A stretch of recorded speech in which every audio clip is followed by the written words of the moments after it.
So let me ask you this. What did your parents teach you about money? Was it that classic advice, go to school, study hard, get good Find grades? a secure job. Yeah, absolutely. That sounds Ah, very familiar. right. It's pretty much the standard playbook most of us got. It's like this blueprint for life, deeply, deeply ingrained in how we think society works. Now it's down. Yeah. Exactly. But here's the thing we're diving into today.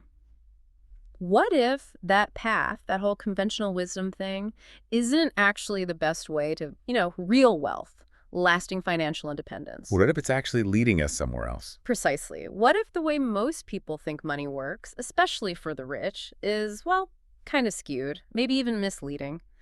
Today, we're doing a deep dive into a book that really shook things up for millions, Robert Kiyosaki's Rich Dad, Poor Dad. A huge bestseller still is. It really is. And it's not just, another quick finance read. It's this mix of his own life stories, some powerful little parables, and honestly, a pretty revolutionary take on financial independence. It promises a lot. It claims to teach what the wealthy tell their kids, the stuff the rest of us apparently miss out on. That's the core of it. So, our mission today, let's unpack Kiyosaki's thinking, which, let's be honest, can feel really counterintuitive sometimes. Definitely. We'll look at his 6 key lessons, trying to figure out why they hit home for, over 26 million readers? How did this book manage to just flip traditional advice on its head? We'll dig into the why and the how behind it all. Look at the core ideas, the philosophy. Yeah, give you a solid understanding of these concepts. So get ready, because you might have a few of those aha moments that could seriously change how you look at your job, your savings, your whole financial picture, really. Okay, so let's dig into Robert's origin story first, because it really frames everything else he talks about. It's crucial, yeah. The two dads concept. Exactly. Kiyosaki starts with this really vivid personal story back in Hawaii in the 1950s. Picture this. 9-year-old Robert and his best friend, Mike. They're kids, right? Full of ambition, and they desperately want to get rich. Kids trying to figure out money. So their first big idea, melting down old lead toothpaste tubes to make their own coins. Huh. Like little counterfeiters. Didn't work out so well, I gather. Not exactly, no. Predictably failed. Got them into a bit of hot water with Robert's actual dad. So, like resourceful kids, they went to their dads, both of them, looking for real advice.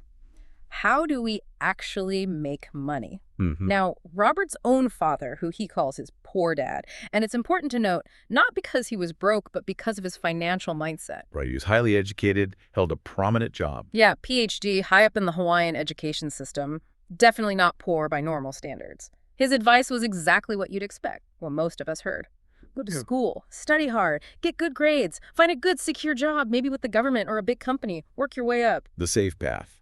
The responsible path. It sounds totally logical, doesn't it? It's the standard advice society pushes. Promises stability, a comfortable life. What's really thought-provoking, though, is how Kiyosaki presents this advice right away. Not as bad advice exactly, but he calls it a trap. As subtle traps? Yeah, the rat race. That term just sticks, doesn't it? He paints this picture of an endless loop, this exhausting routine where you're basically working for everyone except yourself. Who are you working for then, according to him? Well, the government, right?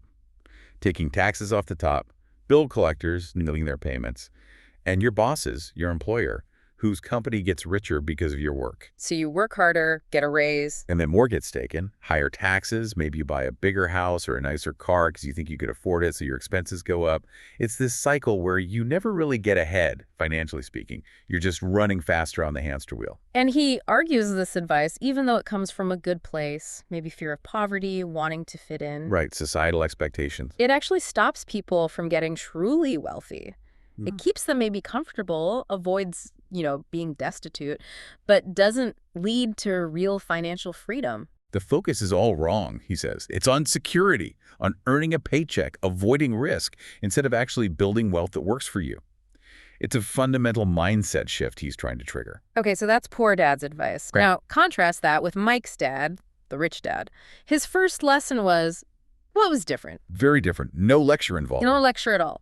Instead, he offered Robert and Mike a job, working in one of his small convenience stores for, wait for it, 10 cents an hour. 10 cents. Even back then, that must have felt like peanuts. Exactly. Little Robert, all excited, jumps at it.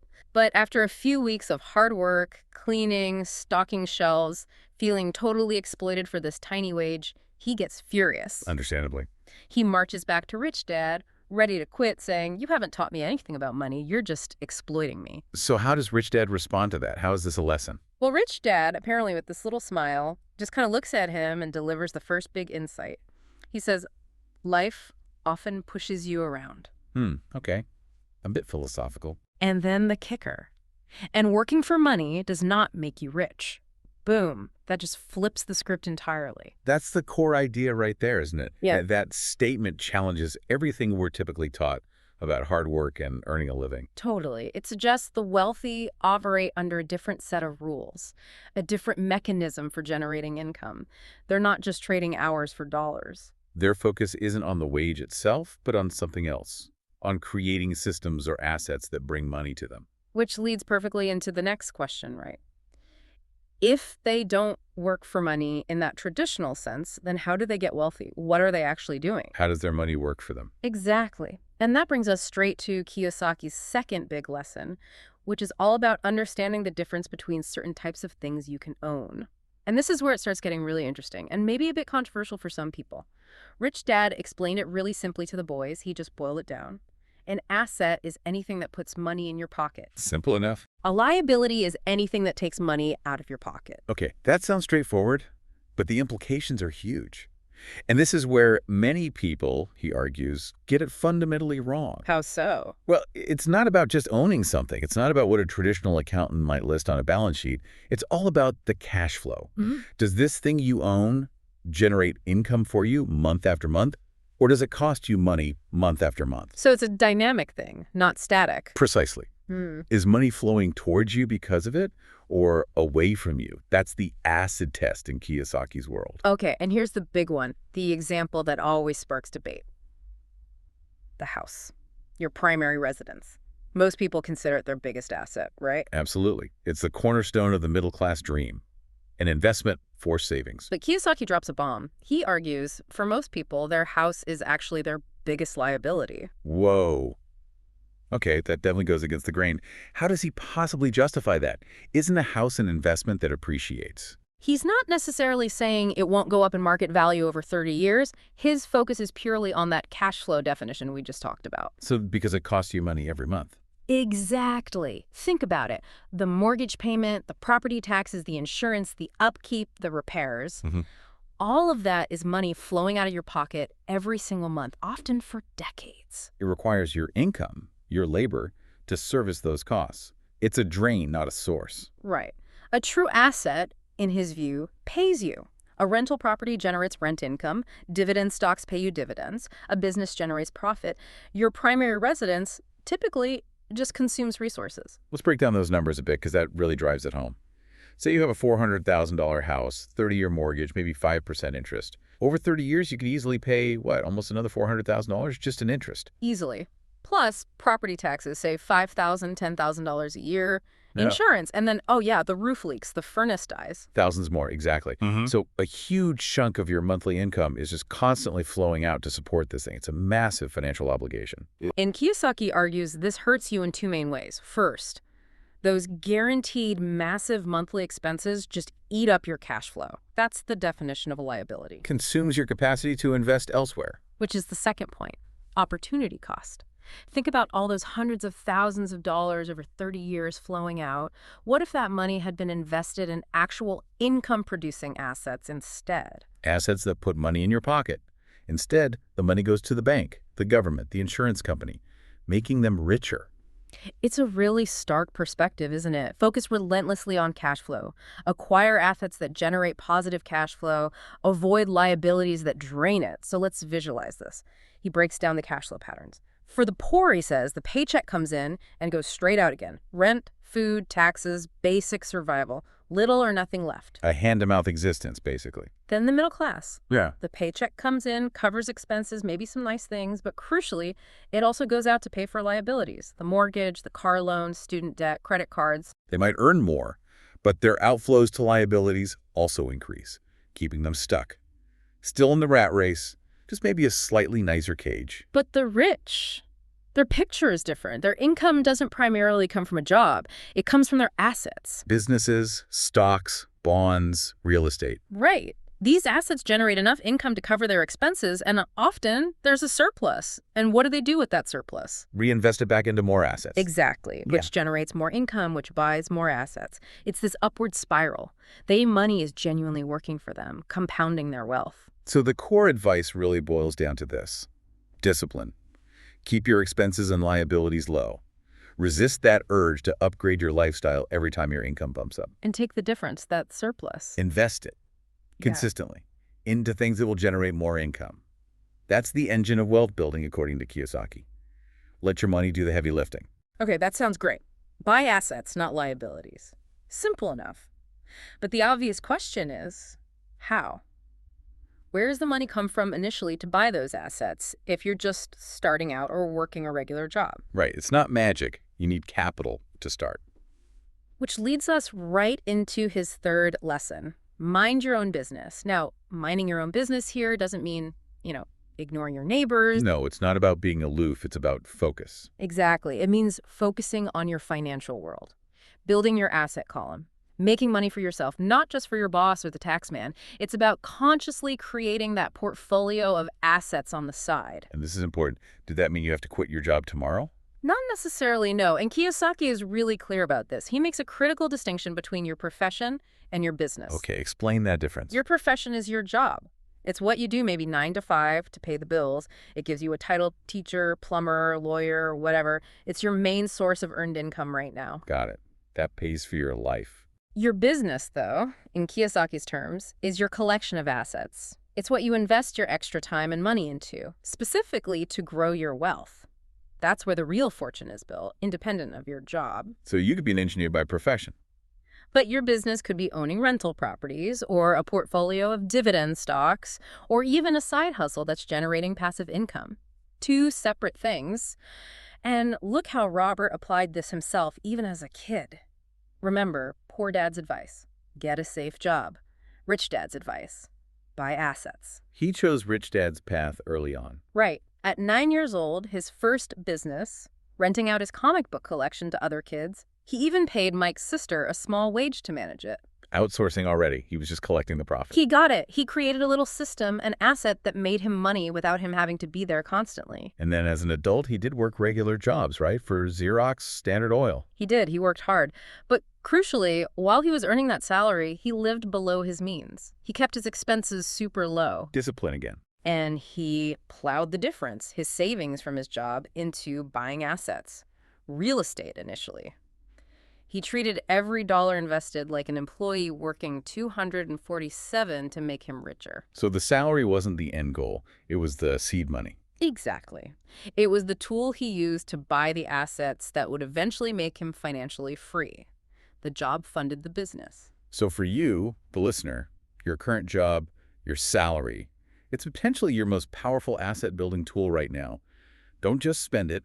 Use it strategically to buy things that will eventually replace that salary income. Use it to escape the rat race, essentially. That's the idea. Okay, so you're building assets using your job income. But we all know the system, especially taxes, can take a big bite. How do the rich handle that? How do they protect the wealth they're building? Now we get into the really strategic stuff. Lesson 4, the history of taxes and the power of corporations. Kiyosaki talks about how he loved Robin Hood as a kid: steal from the rich, give to the poor. Classic tale. Who doesn't love that story? But Rich Dad apparently hated it, called Robin Hood a crook. Why? Because he felt that steal from the rich mentality was what led to the modern tax system, which he saw as fundamentally flawed. Flawed how? What was his critique? His perspective was that, yeah, taxes were supposedly created to hit the rich hardest. But in reality, the rich are too smart for that. They have accountants, lawyers.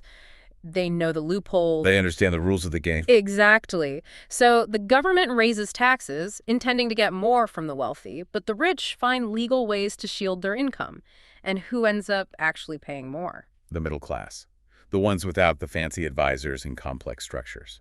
That was Rich Dad's argument. The tax burden shifts downwards because the rich know how to play the system. And one of the biggest tools they use to play that game is the corporation. Right. Using a corporation offers massive advantages that individuals just don't get. What's the main one? Pre-tax spending. This is huge. Yeah. A corporation earns money, Then it pays for all its legitimate business expenses, cars, travel, supplies, even parts of your home office, if structured correctly before taxes are calculated. So they spend first, then get taxed on what's left, the profit. Whereas individuals, we earn money, get taxed heavily on the gross amount first, and then we get to spend whatever's left over. That difference is enormous for wealth building. Think about it. If a corporation needs a new computer, it buys it with pre-tax money. If you need one for personal use, you buy it with money you've already paid income tax on. It allows the corporation, and thus its owners, to leverage their income much more efficiently and legally minimize their tax bill. And there's another huge benefit too, right? Liability. Oh, absolutely. Limited liability. If you own a corporation and that corporation takes on debt or gets sued and fails, generally speaking, you, the owner, are protected. They can't usually come after your personal house, your personal savings. Correct. You might lose the money you invested in the corporation, but your personal assets are shielded. Compare that to a sole proprietor or an individual who takes out a business loan personally. If things go bad, they could lose everything, their house, their car, everything. So corporations let the rich take bigger risks, pursue bigger rewards, without jeopardizing their personal wealth in the same way. It's a safety net that encourages entrepreneurial activity and investment. The big takeaway here seems to be, financial literacy isn't just about budgeting. It's about understanding the system, taxes, legal structures, and using the rules to your advantage, legally and ethically. Knowledge is power, quite literally in this context. The rich know the rules better. And this kind of practical financial knowledge, well, it's not exactly standard curriculum in high school, is it? Not even close, which leads perfectly into Lesson 5. Which is all about financial intelligence, but Kiyosaki adds a crucial element. It's knowledge plus courage. You need both. Remember how Rich Dad let Robert and Mike sit in on his business meetings? With bankers, lawyers, accountants. Real-world education. Immersion. Yeah, they saw how deals were structured, how money really moved. But this clashed completely with their schoolwork, which felt irrelevant to this practical world. Rich Dad seemed like the only one who thought this stuff, financial literacy, was actually important. And Kiyosaki uses that to ask a broader question. Why don't we teach kids about money? About saving, investing, compound interest, reading a financial statement. The evidence of that gap is everywhere, isn't it? Teenagers racking up credit card debt. Half the workforce with no pension, many existing pensions being inadequate. He argues society basically sets us up to fail financially by not providing that essential education. We learn how to work for money, but not how to make money work for us. So what's the solution? He says, first, you can start building wealth anytime, but obviously the sooner the better because of compounding. Time is your greatest ally in investing. And he gives 3 clear steps to get started. Step 1. Appraise your finances honestly. Brutally honest, no sugarcoating. Look at every dollar coming in, every dollar going out. Know your starting point, warts and all. That fancy car you want. Maybe it has to wait if it means taking on debt that hinders asset building. Don't spend money you don't have. Be realistic about your current situation. Step 2, flowing from that. Set realistic financial goals. Based on that honest picture, what can you actually achieve? Maybe that car is a goal, but the goal is to have your assets pay for it in a few years, not your salary right now. Like his wife, Kim, waiting to buy her Mercedes with cash flow from their rentals. That's the difference. Using asset income, not earned income, for luxuries. And step 3, the big one. Acquire the necessary education. Invest in your financial mind. It's your greatest asset. And this isn't just formal schooling. It's seminars, books, networking. He even suggests if you're scared of rejection, maybe work in network marketing for a bit. Not for the money, necessarily, but to build sales skills, confidence, learn to handle invaluable skills. Continuous learning, finance classes, investment books, talking to people who've done it. Build your knowledge base constantly. Okay, so you get the knowledge. But Kiyosaki says that's only half the equation. The other half, courage, guts, audacity, or as he sometimes calls it, Chutzpah. Right. He says it's often the daring, not just the smart, who get ahead. Why is courage so important here? Because knowledge without action is useless. Yeah. Right? And what stops action? Fear. Fear of what? Fear of losing money, obviously, that's a Yeah. big one. Fear of making a mistake, fear of what other people will think, friends, family, fear of failure, fear of looking greedy. So you see an opportunity, maybe a property deal, but you hesitate. You hesitate because of the risk, the debt, the what-ifs, what your neighbor might say. Mm. That fear paralyzes you. Courage, or chutzpah, is pushing past that fear, taking calculated risks based on your knowledge. So financial intelligence isn't just IQ points. No, it's that blend. Yeah. Knowledge plus courage, Mm. knowing what to do and having the guts to do it. That's what allows people to invent money, to see opportunities others miss, analyze them, and act decisively. It looks like luck, but it's manufactured luck. And what does taking risks look like in practice? It's not just throwing darts at a stock board. No, it's about moving beyond overly safe, low-return options. Yeah. Like keeping all your money in a savings account, earning practically nothing, maybe even losing to inflation. So instead of just bank accounts. Explore things like stocks, bonds. Yes, there's risk. You could lose money, but the potential for much higher returns is there. Or real estate, which requires leverage and management, but can build significant wealth. Or even those tax lien certificates he mentioned, offering potentially high interest rates for taking on a specific type of risk. It comes back to that risk-reward trade-off. Absolutely. Higher potential return usually means higher potential risk. If you want the chance at big gains, you have to accept some level of risk. If you take zero risk, you guarantee zero significant returns. It's about finding calculated risks you understand and can manage. Be brave, but be smart. Okay, so financial smarts plus courage. Got it. But there's one more piece to this puzzle, one final lesson from Rich Dad, which is really relevant to how we approach our careers. Lesson 6. Work to learn, don't work for money. Think about Robert after college. Lands a good, stable job. His poor dad is thrilled, secure career path. The dream, right? But after just 6 months, Robert quits, joins the Marines to learn to fly. Whoa. Okay, that seems like a massive detour from a promising corporate career. Poor dad must have been freaking out. Totally bewildered. Why throw away a good job? But Rich Dad, he congratulated him. He understood something deeper was happening. What did Rich Dad see? He saw Robert wasn't focused on the immediate paycheck. He was focused on learning, acquiring valuable skills, leadership, discipline, handling pressure, technical skills. He knew his assets would eventually make the money. His job now was to gather the skills needed to build and manage those assets. Building himself, his human capital, not just his bank account at that moment. Exactly. Now contrast that with Poor Dad's view. As an academic, he believed in specialization. Become an expert in one narrow field, like a doctor specializing. That's how you increase your value and earn more in the traditional job market. Which makes sense in academia or certain professions. Deep expertise equals higher pay. But Rich Dad, the 8th grade dropout who built an empire, he valued broad knowledge. He made Robert and Mike work in all different parts of his businesses. Restaurants, construction, sales, accounting. Yeah, the whole range. Why?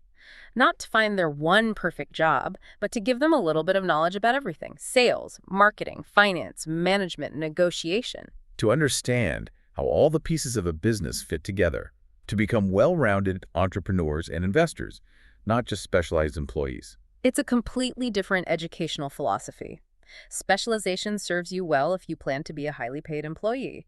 Broad, practical knowledge serves you well if you plan to build your own wealth. So the message for the listener is, think about your job. Yes, the paycheck matters. But what skills are you learning? Are these skills making you more capable of building your own assets? Or are they just making you a better cog in someone else's machine?